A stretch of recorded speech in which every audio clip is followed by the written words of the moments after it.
So in picking up Amazon Prime, I've got access to Amazon Prime Video for a cool minute. I figured, hey, why not go ahead and review some of those titles I'm not getting on Hulu and Netflix, right?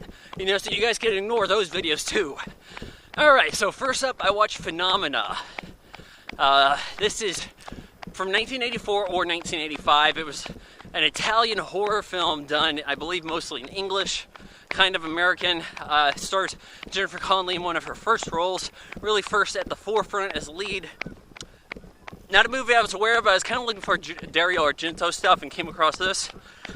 You'll recall that I was somewhat favorable to Demons, and this has, he was producer on that. It has a similar look to it. The music from Demons, Goblin, also does the music here.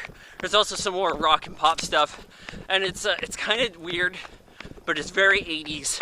You guys might kind of dig this movie, though it has some serious issues. So, Jennifer Connelly is, I think her character's name's Jennifer. Her dad is a famous actor, and she is going to this girls' school in, I think they said Sweden. God's sakes. Anyway, she's an American. She's gonna have like a French roommate. They kind of get along. She realizes she can sleepwalk, and she also, in addition to sleepwalking, has powers related to animals. She has insects primarily. So it's not Beastmaster, it's Insect Master. So she can control insects. And it's like, geez, how many other powers can she get?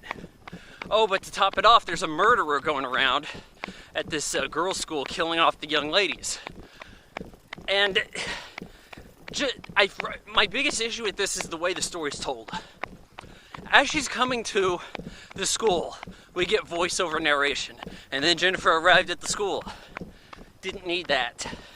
There's times where I think something got put on the cutting room floor and kind of got put back in, maybe particularly for this international Italian type cut that I watched. This is longer than the American Creepers, as they call it.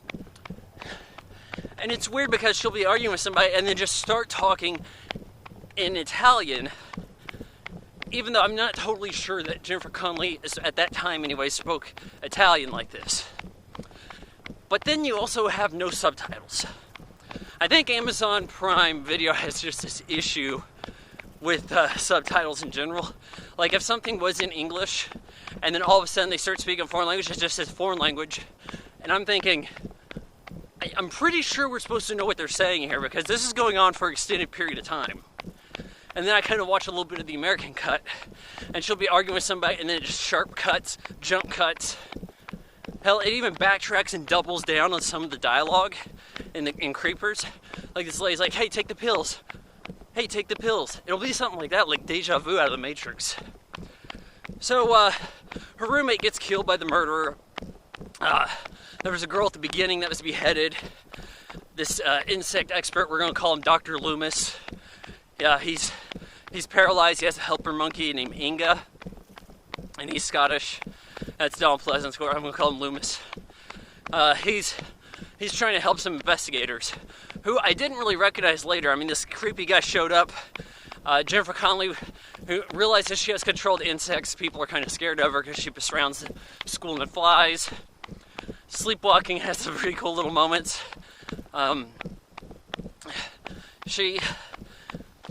It uses the insects that can locate dead bodies from long distance to try to help her track down where these bodies are being stored that the killer's killing.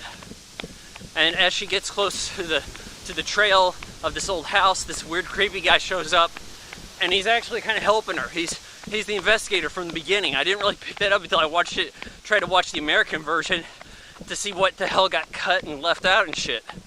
See if I can make more sense of it. There'll be like murders that happen while she's sleepwalking that don't get mentioned in the movie. And it's just like, who is this?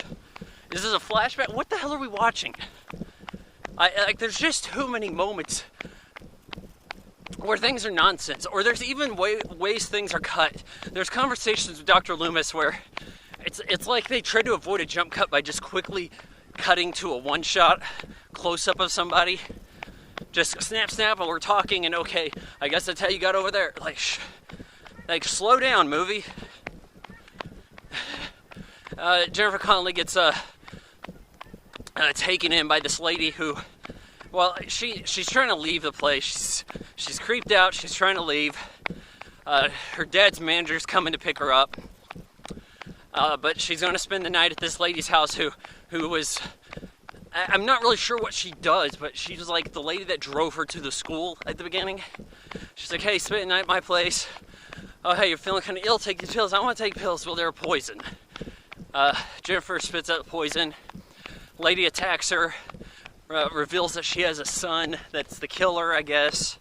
So they're kind of a mother-son team killers. He's a freaky kid with a weird face. He's kept in some basement, prison cell type thing. And I guess when he gets loose, he murders these girls or something. Has like a pole with a knife on it. Yeah, I guess that can murder some people. So, yeah, she gets into a scuffle with this. The FBI guy, I think he was FBI, or Interpol or something, the detective, he gets, like, captured.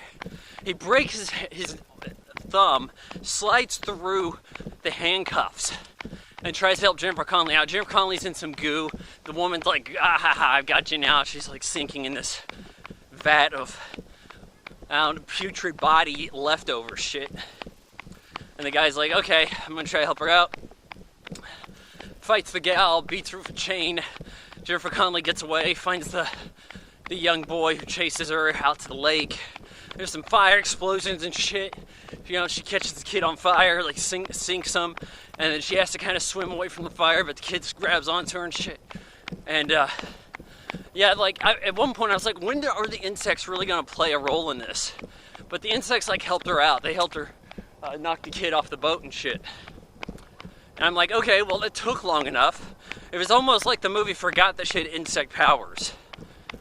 So Jennifer Connelly comes back to shore in her 90s. She's like 14, fellas. You know, try to calm down a little bit there. And sees her dad's manager. He's like, yay, hey, we found each other. Boom, gets a head chopped off. With like a stop sign or something. Some road sign. By the evil mom. She's like, I killed him, and I killed the detective. I'm like, well, shit, that happened off camera. It seemed like he was beating the shit out of you. So, Jennifer Connelly then has to fight her. I think she stabbed her with the knife that I'm trying to remember here. Yeah, I think, God, it's blending in with something else I watched this morning, damn it. Anyways, she kills her. And then it's like, okay, way to go, Jennifer. Yeah, this movie's a bit of a mess. It's pretty ambitious. I think you're going to kind of dig the 80s style here. You're going to hear, like, Motorhead. I'm like, what? Is that Motorhead? I give Phenomena 2.5 out of 4 stars.